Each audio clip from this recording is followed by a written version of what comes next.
Welcome back to conversations about higher education and change that we're experiencing in the middle of the coronavirus.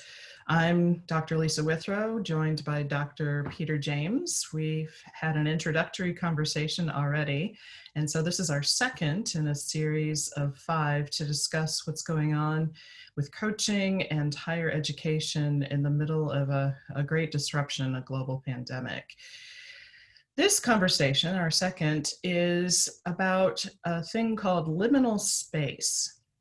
Liminal space simply means in between times. We no longer can be where we were 4 months ago, and we don't know exactly what the future looks like. So we're trying to figure out who to be in the middle of this space that's not going to last forever, but feels really chaotic in the moment.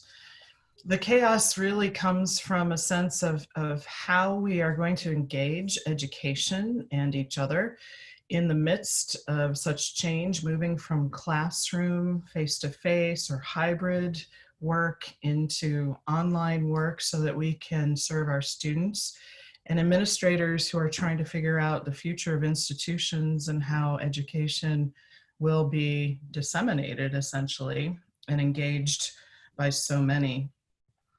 So that's our conversation today, and we want to talk with you a little bit about how you manage in the middle and how we as coaches are natural companions for this middle space, this liminal space. Peter? Yeah, good stuff to lead off, Lisa. We are in a unique period. In higher education, nothing like this has ever happened. And I don't know if we have prepared for anything like this. That being said, I believe in this space, this liminal space, as Lisa just described, we really need to analyze what's going on around us. And I'll clue you into my analogy in just a little bit.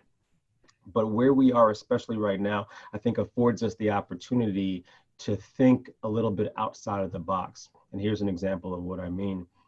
One of the questions we could ask ourselves is, okay, we are where we are, being very cognizant of where we are, but how do we better prepare for crises in the future? We do a good job often of preparing for things like active shooter or hurricanes or something like that.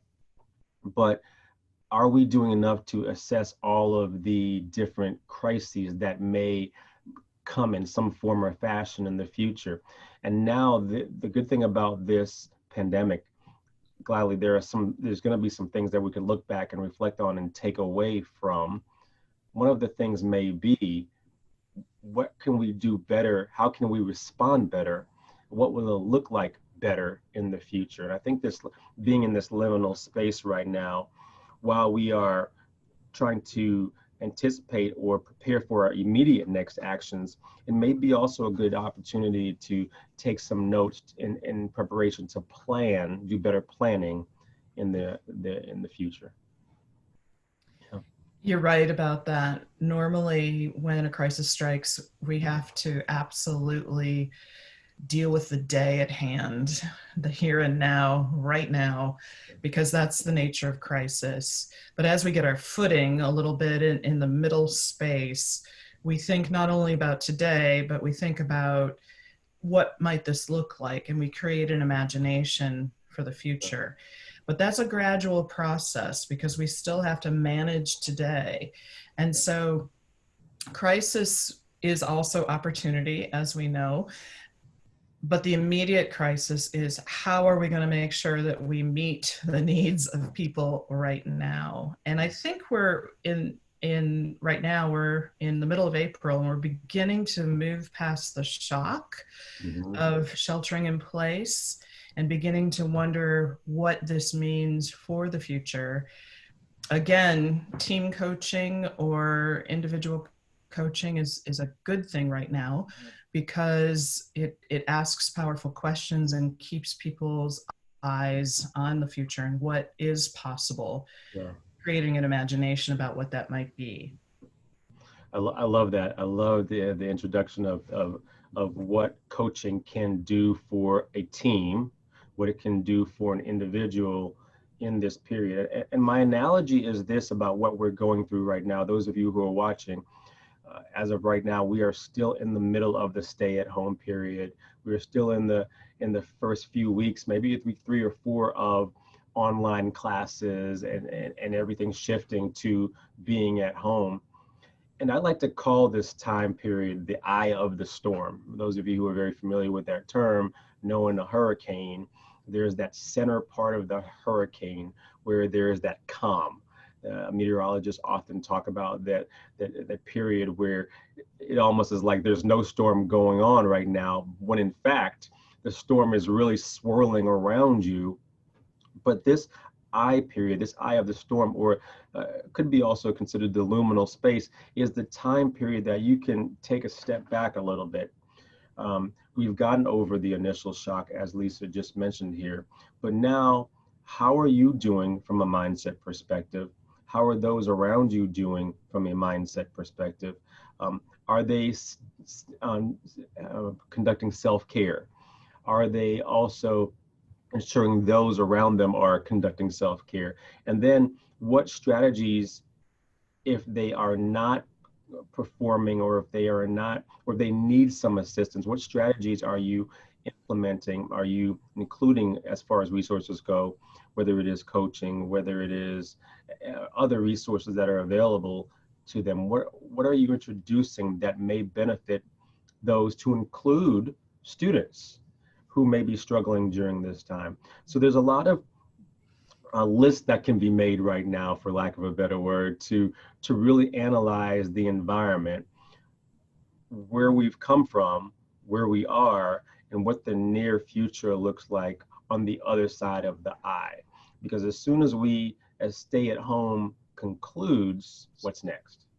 What's not even just from an institution perspective, but what's next from your people perspective? What do you think about that there, Lisa? I love your analogy. We're not through this yet, and we will look back on it and see how we managed ourselves. The other piece that I would invite people to think about or experience is a sense of humor as much as possible in the middle of crisis. I know that frontline workers develop a certain kind of sense of humor just to get through, and to others it may sound a little bit callous, but it helps us kind of release some of the tension and stress and energy in our bodies in ways that open up our minds, so that we can not only be as healthy and present as possible, but also creates a space where we can think about possibility. Yeah. So I have found that having a sense of humor right now and engaging others in their senses of humor has been really, really helpful. And I hope that is possible for everybody out there. Yeah. I do love the sense of humor part of it, the easing of the tension that's been going on around us for such a long time. I also encourage those of you who are leaders, and all of you are leaders in some aspect in your institution, to really consider the strengths of your people, or of yourself, one, but of your people around you. Maybe some are better at considering the humor part of it than others. Maybe some are better suited to strategize more. Maybe some are better to lead different initiatives that are ultimately going to benefit your people. And that's really what you have to think about. We think about institutions so much as the institution itself, the name, but institution is nothing without its people who are working on the front lines, who are working to support our students, and who are working to just push the university or the college forward. That being said, how are your people doing? What are they doing? What are they going through that you may not even know about right now? Are you checking in?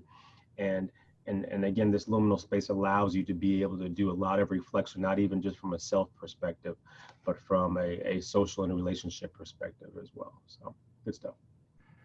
So we wish you well in this liminal space. We're in it with you, and we are happy to be in conversation to ask those powerful questions and to share humor as possible. And as we move to our third conversation, we're going to be talking about the nature of change and what that does for us and the choices that we have in front of us. So thank you for joining us for our second conversation, and we'll see you soon. Take care.